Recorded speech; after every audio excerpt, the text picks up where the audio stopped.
The Lancet public health journal last week జర్నల్లో health related ఆర్టికల్లో ఒక ఆసక్తికరమైన కథనాన్ని ప్రచురించింది.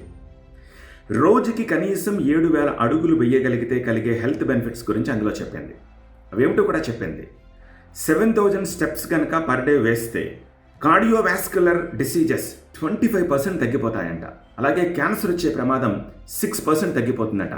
టైప్ 2 డయాబెటీస్ వచ్చే ప్రమాదం 14% తగ్గుతుందట. అలానే డిమెన్షియా అంటే చిత్తవైకల్యం, జ్ఞాపక శక్తి కోల్పోవడం అంటుంటామే, అది 38% తగ్గుతుందట. అలానే డిప్రెషన్ 28% తగ్గుతుందట. ఎన్ని హెల్త్ బెనిఫిట్స్ కదా పర్ డే 7,000 స్టెప్స్ వేస్తే. ఈ స్టడీ ఇంకొకటి కూడా చెప్తోంది. సరే, ఏదైనా కారణాల వల్ల మీరు 7,000 స్టెప్స్ని వేయలేకపోతున్నారు, హీనపక్షం 4,000 స్టెప్స్ వేయమంటోంది. అలా చేసినా సరే చెప్పుకోదగ్గ హెల్త్ బెనిఫిట్స్ పొందుతారు అంటోంది. 2,000 కంటే కింద ఉంటే మాత్రం అది ప్రమాదం అని కూడా హెచ్చరిస్తోంది.